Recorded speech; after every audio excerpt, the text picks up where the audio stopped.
Hi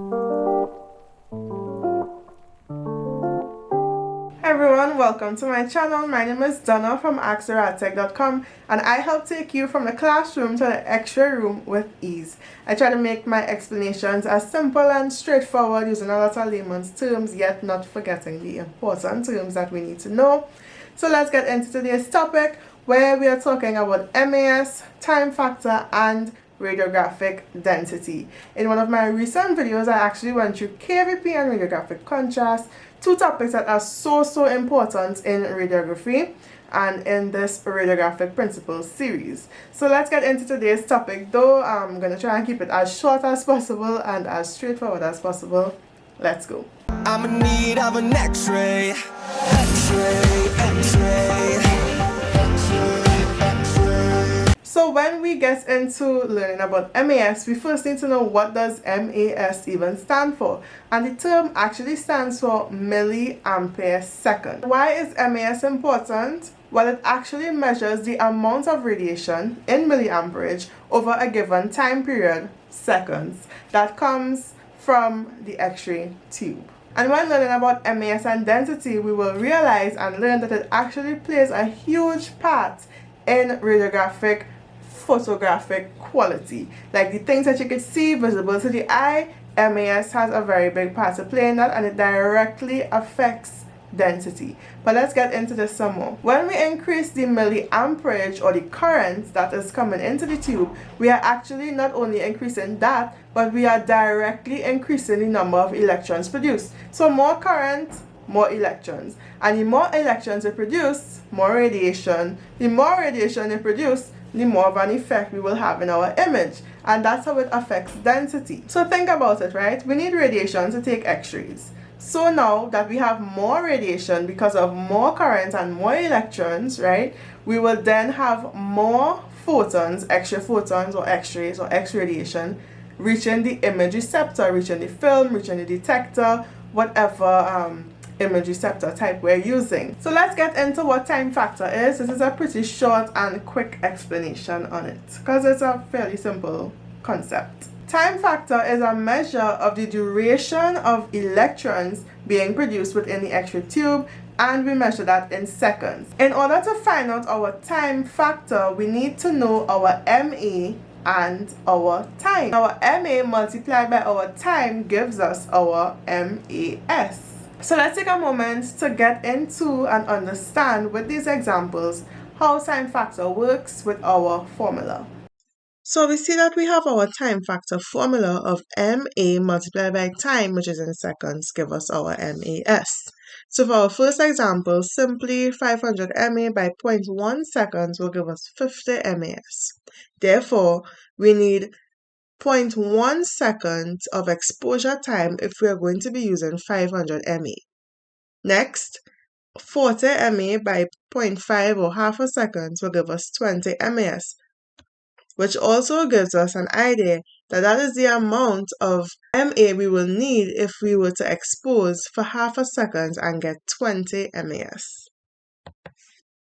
In order to increase the amount of radiation that we get, we must increase either the mA, the milliamperage, or the amount of current, or we can increase the time of the duration of these currents being put out. So let's think about it. If I have a little bit of time but I still have a lot of current being produced, then I will still have a lot of electrons being produced. And now think about this. I have the same amount of current being produced, but my time value changes. In this section, I have 5, this is a very outrageously small number, but 5 mA of current being put into the X-ray tube, right? So that's that here, but I only have 1 second. And in this one, and these numbers again outrageous, and in this section here, I have 5 mA again, but I have 10 seconds. Can we see how 10 seconds versus 1 second will give us a whole lot more radiation?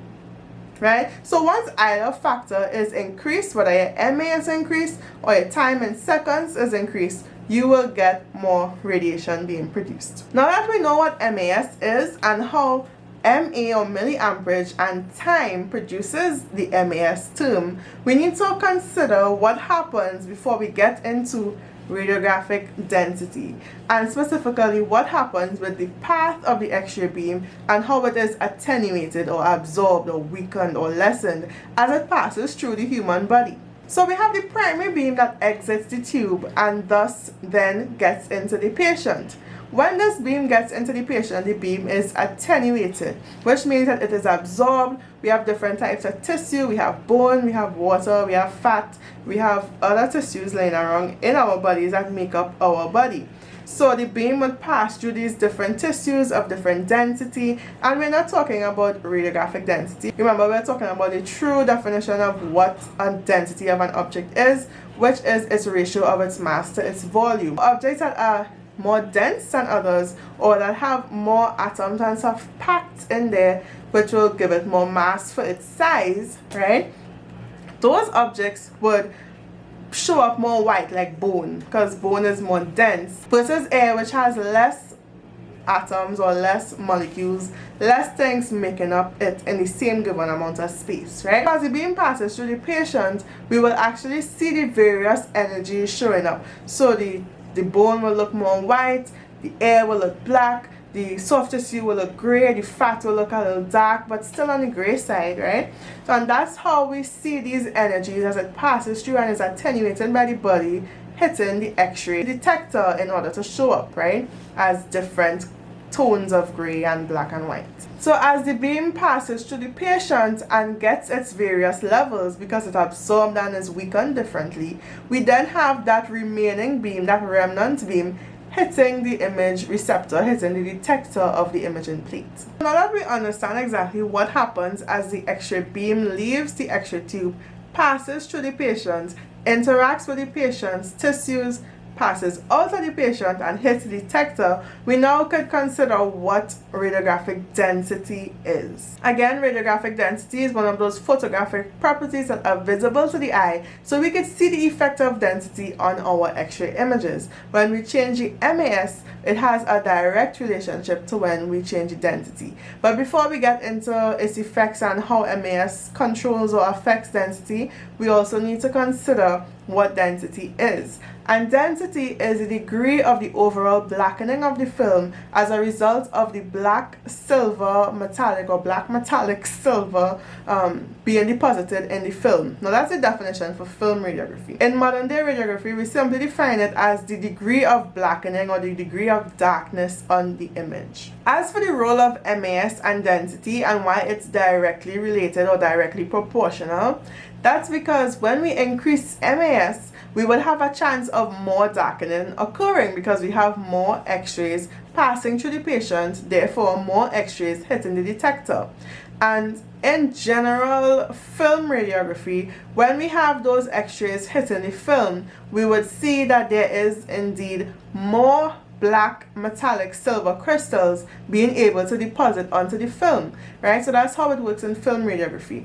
And in general with radiography, when we have those X-rays hitting the detector, hitting the image receptor, we have more information that is stored, or a darker or a more intense amount of information stored within the image receptor. Therefore, we could see more changes onto the film versus if we had used a smaller or littler or less exposure in our procedure. Something we need to consider though is brightness, because we tend to confuse brightness with density sometimes when we look at an image, especially when we are looking at more modern day radiography, computerized radiography, direct digital radiography. Brightness is a monitor control feature, and we could use our window level function in order to move around and brighten here or darken the image.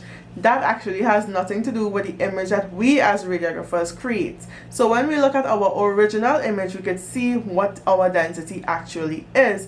Whereas when we window level and we change brightness, we actually just change how the image appears on the monitor. So as radiographers, it's our responsibility to get an image of optimal density. An image where the density and the darkness and the lightness and just in general the quality of the image shows what we need to see based on the patient's pathology, based on what we're considering, just based on the anatomy, and we want an accurate representation of said anatomy. Radiographic density can be measured, and it's actually the logarithm of two measurements: the intensity of the light incidence that we get from the tube versus the intensity of the light transmitted after it passes through our body and hits the detector. So those different intensities are put against each other in order to create this formula right here, the D-log formula. This relationship is the ratio of the inverse transmittance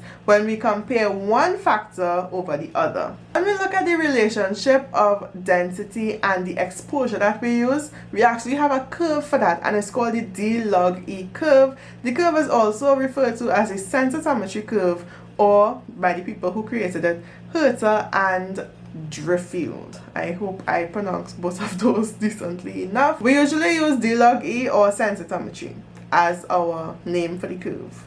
I won't get into the definition of what the curve is and explaining the curve in this video, but I will give you all a glimpse of what that curve looks like right here. Within the curve, actually at the center where we see the straight line portion, is actually where we get our optimal density. The best ranges of whites or light grays to darker grays before we completely burn out the film. In a later video, I want to talk about our exposure indicators. We call them like S numbers, LGM or EI, exposure index numbers. I just want to give a fair idea of what those are, so in a later video to come, I will get into those. Pretty soon, I'll be filming a video on how X-rays are produced. I kind of went into it a bit in my KVP and contrast video. However, I want to have a separate video where I totally focus on the mechanics in the tube and how it happens. Again, in simpler, easy to understand terms so that you can explain yourself, because it's one thing to read it from the textbook, but if you can't explain it, then what are we gonna do there, So that's it for this video. I pray that it was informative and it helped give a clearer idea on what density is, radiographic density that is, and what MAS is, and how those two work together to create our X-ray images. Don't forget to check out my KVP and radiographic contrast video, because it works along so well with this one to give more insight into the two big factors of radiography production or X-ray production. Thanks so much for watching this video, and I will see you all in the next one. Bye!